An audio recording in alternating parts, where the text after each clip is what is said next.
6월 3일 주만날 큐티 시작하도록 하겠습니다. 먼저 기도하시겠습니다. 거룩하신 하나님 아버지, 오늘도 우리의 삶의 자리에서 하나님을 예배할 수 있는 은혜를 허락해 주시니 감사드립니다. 주님과 동행하며 다윗에게 주셨던 지혜와 은사도 우리에게도 주셔서 맡겨진 사명을 잘 감당하게 하여 주옵소서. 하나님, 우리의 삶 가운데에 하나님이 주시는 은사로 특출나게 하시고 빛나게 하셔서 어디로 가든지 평안과 형통함으로 인도하여 주시기를 주님 소원하고 원합니다. 하나님의 영광을 드러내는 삶 되게 하여 주옵소서. 특별히 내일 있을 선거 가운데 주님의 선하신 뜻대로 간섭하여 주옵시고 이 땅에 하나님의 공의와 사랑이 드러나게 하여 주옵소서. 우리의 마음과 생각을 주님께 맡기며 오늘 드려지는 이 묵상 시간이 온전히 하나님이 기뻐하시는 향기로운 향내와 같이 되기를 원하옵고 우리 구주 예수 그리스도의 이름으로 기도드리옵나이다. 아멘. 오늘 함께 하실 말씀은 사무엘상 17장 12절로 30절 말씀입니다. 다윗이 자기의 짐을 짐지키는 자의 손에 맡기고 군대로 달려가서 형들에게 문안하고 그들과 함께 말할 때 마침 블레셋 사람의 싸움 도두는 가드 사람 골리앗이라 하는 자가 그 전열에서 나와서 전과 같은 말을 하매 다윗이 들으니라. 이스라엘 모든 사람이 그 사람을 보고 심히 두려워하여 그 앞에서 도망하며 이스라엘 사람들이 이르되 너희가 이 올라온 사람을 보았느냐? 참으로 이스라엘을 모욕하러 왔도다. 그를 죽이는 사람은 왕이 많은 재물로 부하게 하고 그의 딸을 그에게 주고 그 아버지의 집을 이스라엘 중에서 세금을 면제하게 하시리라. 다윗이 곁에 서 있는 사람들에게 말하여 이르되 이 블레셋 사람을 죽여 이스라엘의 치욕을 제거하는 사람에게는 어떠한 대우를 하겠느냐? 이 할례받지 않는 블레셋 사람이 누구이기에 살아계시는 하나님의 군대를 모욕하겠느냐? 백성이 전과 같이 말하여 이르되 그를 죽이는 사람에게는 이러이러하게 하시리라 하니라. 그녕 엘리압이 다윗이 사람들에게 하는 말을 들은지라 그가 다윗에게 노를 바라여 이르되 네가 어찌하여 이리로 내려왔느냐? 들에 있는 양들을 누구에게 맡겼느냐?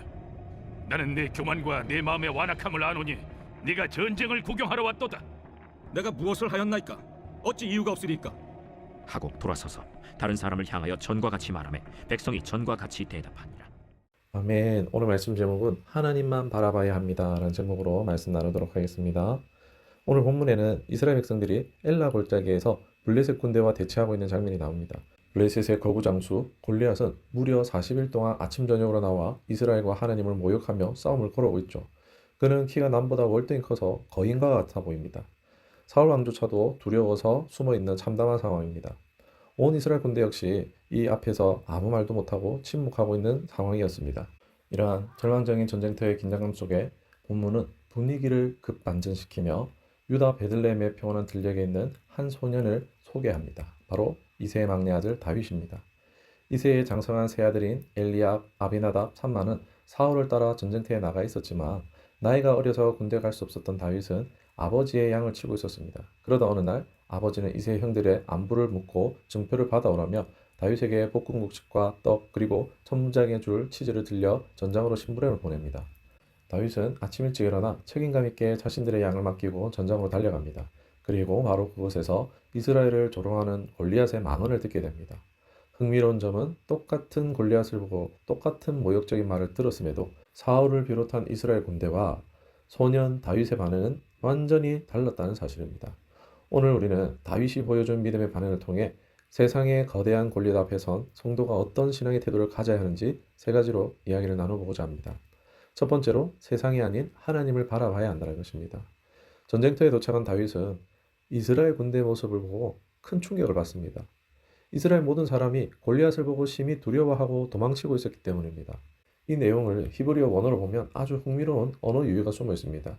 이스라엘 백성이 골리앗을 보다 리아는 단어와 그들이 두려워하다 야레라는 단어는 발음이 매우 유사합니다. 즉 이스라엘 군대는 골리앗의 거대한 체구와 완벽한 무장이라는 눈에 보이는 현상만 보는 리아 했기에 필연적으로 두려움, 즉 야레에 사로잡혀 도망칠 수밖에 없었던 것입니다. 그러나 다윗의 시선은 달랐습니다. 다윗은 두려워 떠는 이스라엘 군대를 향해 담대하게 외칩니다. 이 할례받지 않은 블레셋 사람이 누구에게 살아계신 하나님의 군대를 모욕하겠느냐? 이스라엘 군대는 이 싸움을 골리앗과 자신들의 싸움으로 보았습니다. 그러나 약한 자신들이 강한 골리앗에 무너지는 것이 당연하다고 여기고 있었습니다. 하지만 다윗은 이 상황을 군사적 관점이 아니라 신학적 관점, 즉 믿음의 관점으로 보았습니다. 다윗에게 이 싸움은 골리앗과 이스라엘의 싸움이 아니라 하나님을 모독하는 골리앗과 만군의 하나님, 곧 살아계신 하나님의 싸움이었습니다. 이 다윗의 눈에는 골리앗의 거대한 창칼보다 그 뒤에 살아계신 하나님이 더 크고 분명하게 보였던 것입니다. 사랑하는 성도 여러분, 우리 삶에도 골리앗과 같이 도저히 이길 수 없을 것 같은 거대한 문제들이 우리를 찾아 조롱합니다. 그때 우리가 문제 크기만 바라보며 두려워하고 도망치고 있지는 않습니까? 아니면 그 문제보다 크신 만군의 하나님을 의지하고 있습니까? 성도는 눈에 보이는 상황이나 환경에 압도되지 않고 오직 하나님께 시선을 고정하며 살아가는 자들입니다. 우리를 위협하는 세상의 거대한 현상을 넘어서 살아계신 하나님을 바라보는 영적인 시선들이 회복될 수 있기를 주님의 이름 축원합니다. 두 번째로 생각할 주제는 세상의 보상이 아닌 하나님의 영광을 위해서 싸워야 한다는 것입니다. 골리앗의 도발 앞에 이스라엘 군대가 나서지 못하자 사울 왕은 파격적인 조건을 내겁니다. 골리앗을 죽이는 사람에게는 많은 재물을 주고 자신의 딸을 주어 사위로 삼으며 그 아버지의 집 세금을 면제해 주겠다라는 세 가지 보상이었습니다.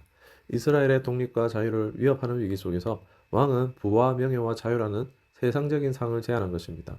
백성들은 그저 사울이 내건 이 보상에만 관심을 두고 수군거렸습니다. 다윗 역시 사람들에게 이 보상의 내용을 재차 확인합니다. 이 모습을 보고 어떤 이들은 에이 다윗도 결국 세상적인 보상에 눈이 멀어서 나선 것이 아닌가라며 오해할 수 있습니다. 그러나 다윗이 골리앗과 맞서려고 했던 1차적이고 가장 근본적인 동기는 이스라엘의 치욕을 씻고 조롱받는 하나님의 이름과 영광을 회복하기 위함이 제일이었습니다. 다윗의 마음에는 거룩한 분노가 타오르고 있었습니다. 살아계신 하나님이 이토록 철저히 무시당하는 현실 앞에서 하나님의 하나님 되심이 반드시 드러나야 한다는 확신을 가지고 담대하게 나선 것입니다. 다윗에게 사울이 약속한 물질적 보상이나 신분 상승은 부수적인 것에 불과했습니다. 그를 진정으로 움직인 동력은 오직 하나님의 영광에 대한 목마름이었습니다. 성도 여러분, 우리가 세상을 살아가며 영적 전투를 치르고 주님 앞에 헌신할 때 우리의 진짜 동기는 무엇입니까? 사람들의 칭찬입니까? 교회를 통해 얻는 어떤 이익입니까? 하나님이 주실 세상적인 복에 머물러 있지는 않습니까? 참된 성도는 세상의 보상이나 자기 이익이 아니라 살아계신 하나님의 영광을 위해 일하는 사람입니다. 다윗처럼 하나님의 이름이 땅에 떨어진 것을 가슴 아파하며 내 삶을 통해 하나님의 영광이 회복되기를 간절히 열망할 수 있는 영적 동기가 우리 안에 다시 타오를 수 있기를 주님의 이름으로 축원합니다. 마지막 세 번째로 묵상할 주제는 사람의 비난을 넘어 하나님 사명에 집중해야 한다는 것입니다.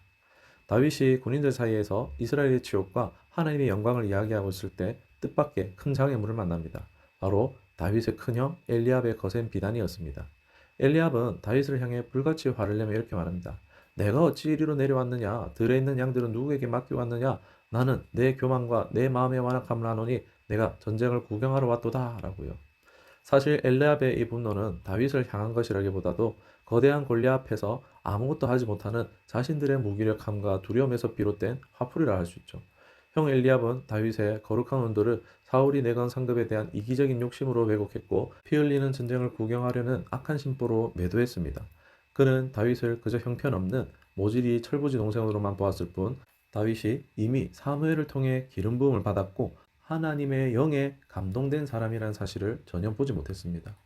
혈연으로 맺어진 가장 가까운 가족조차 다윗의 중심을 완전히 오해한 것입니다. 이러한 모욕적이고 억울한 비난 앞에서 다윗은 어떻게 반응합니까? 내가 무엇을 하였나이까? 어찌 이유가 없으리까? 하고 짧게 항변한 뒤 더 이상 형과 논쟁하지 않고 돌아서서 다른 사람을 향해 본래 자신이 하던 질문을 계속 이어갑니다. 다윗은 형의 시비를 한마디로 잘라버리고 상대하지 않았습니다. 만약에 다윗이 형의 비난에 억울해하며 감정 싸움에 휘말렸다면 그는 골리앗이라는 진짜 적 앞에서 서기도 전에 내부의 다툼으로 먼저 무너졌을 것입니다. 우리가 믿음으로 결단하고 하나님의 일을 할 때 때로는 가장 가까운 사람들, 심지어 교회 안의 지체들로부터 오해와 비난을 받을 때가 있습니다. 그렇게 나의 선한 의도가 교만으로 매도당할 때 우리는 깊은 상처를 받습니다. 그러나 다윗은 사람을 평가하거나 감정적인 섭섭함에 매몰되지 않고 자신이 가야 할 길, 즉 하나님의 군대를 모욕하는 적을 무찌르겠다는 본질적인 사명에 끝까지 집중했습니다. 성도는 사람의 인정이나 오해에 좌지우지되는 자가 아닙니다. 오직 하나님이 부르신 목적을 바라보며 불필요한 논쟁을 뒤로하고 묵묵히 사명의 길을 걷는 성숙한 믿음의 소유자가 되기를 바랍니다. 사랑하는 성도 여러분, 오늘 우리는 엘라 골짜기라는 절망의 현장 속에서 별빛처럼 빛나는 소년 다윗의 믿음을 보았습니다. 온 이스라엘이 골리앗의 외모와 힘에 짓눌려 숨어 있을 때 다윗은 살아계신 하나님을 바라보는 믿음의 눈을 들었습니다. 썩어질 세상의 보상이 아닌 하나님의 이름이 모독받는 것에 대해 거룩한 분노를 느끼는 하나님의 영광을 위한 열심이었습니다. 그리고 가장 가까운 가족의 뼈아픈 오해와 조롱 앞에서도 흔들리지 않고 사명을 향해 나아가는 결단이 있었습니다. 우리의 삶에도 수많은 골리앗이 찾아오죠. 질병의 골리앗, 재정의 골리앗, 깨어진 관계에 대한 또한 미래의 불안이라는 골리앗이 우리를 두렵게 하고 조롱합니다. 그러나 오늘 이 시간 다윗이 가졌던 그 믿음의 시선을 우리도 회복할 수 있기를 원합니다. 현실의 크기에 압도되지 말고 그 너머에 계신 전능하신 하나님을 바라보십시다. 내 삶의 동기를 돌아보아 세상의 이익이 아닌 오직 하나님의 영광을 위해 헌신할 수 있기를 소망합니다. 사람들의 오해와 시선에 묶이지 말고 주님이 나를 부르신 그 표대를 향하여 묵묵히 걸어가십시다. 그때 다윗의 작은 물맷돌 하나가 거인 골리앗이 쓰러뜨렸던 것처럼 우리의 삶을 가로막는 모든 견고한 진들도 살아계신 하나님의 능력 앞에 산산이 무너져 내릴 줄 믿습니다. 이 놀라운 승리의 은혜가 오늘 묵상을 나누는 저와 여러분에게 산 가운데 충만하게 임하기를 주님의 이름으로 축원합니다. 말씀을 생각하시면서 기도하도록 하겠습니다. 사랑의 하나님 아버지, 오늘 말씀을 통해 다윗의 믿음을 다시금 돌아보게 하신 감사합니다. 이스라엘이 골리앗의 거대한 모습만 바라보며 두려움에 사로잡혔을 때 다윗은 살아계신 하나님을 바라봤습니다. 우리도 세상의 문제와 현실에 크게 눌리지 않고 오직 하나님께 시선을 고정하는 믿음을 회복하게 하여 주옵소서. 주님, 우리가 살아가는 동안 수많은 골리앗과 같은 어려움과 시험이 찾아옵니다.